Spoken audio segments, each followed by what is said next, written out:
So about this conference, what's the main goal for this conference? Well, the main goal for this conference is about gender equality and women's empowerment. But there's a focus on the functions of media to make gender equality understandable to the public, to make the public understand what gender equality is about. That the media is an important institution in society. It's an institution that is supposed to promote diversity and freedom of expression. It's an institution that is supposed to promote equality and intercultural dialogue and exchange.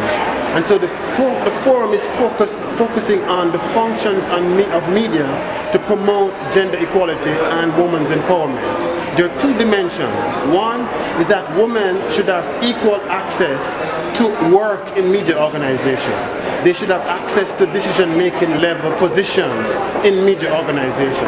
And the second dimension is that the media should ensure that they have balanced reporting on gender equality and women empowerment issues.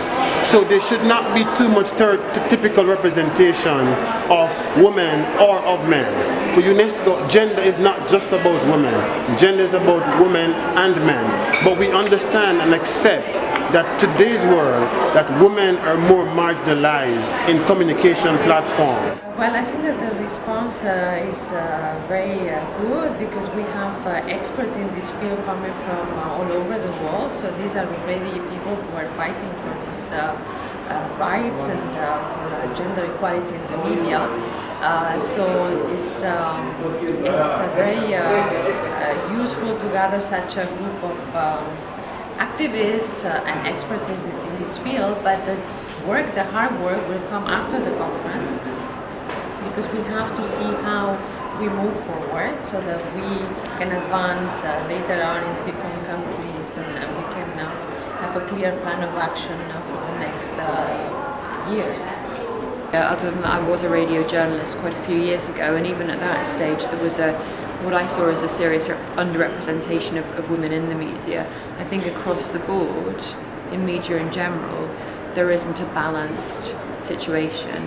We don't see enough women in media, and then at certain stages of women's career, we see women falling off and dropping out, a glass ceiling as it were, because of certain issues that they aren't able to balance their career, their family life, their personal life, etc. I think it's really, really important that organisations, news organisations and unions really try and support women who want to become part of the news media, the radio media as well, to try and ensure that they're in a situation where they feel safe, they feel supported, and they feel able to do their job in the kind of culture and society in which they exist. Well, in my experience, I think we're looking at women as an audience as well as and giving them opportunities to participate in our programs, as well as actually women working in the media. So in lots of countries in which we're working, there are less women particularly as reporters or in positions of leadership. So that's in countries in sub-Saharan Africa, although it's an issue globally, and in South Asia and the Middle East in which we work.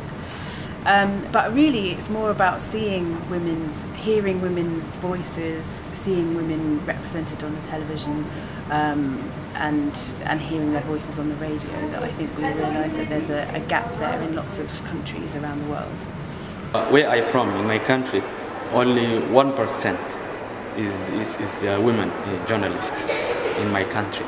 It is almost 100 websites, over 60 radios, 28 TVs. All of that numbers are women voice. So even 37%, it's less than that. So we need to encourage women on journalists, newsmakers, and to make a gender balance in the media. How do you do that? We can do that in many ways. The people need this mainstreaming on gender balance. Women need to encourage.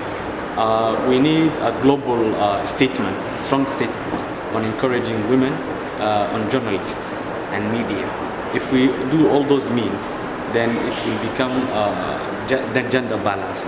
I know that one day cannot be done all those things, but it will take time. If you're not disappointed, if you are not exhausted,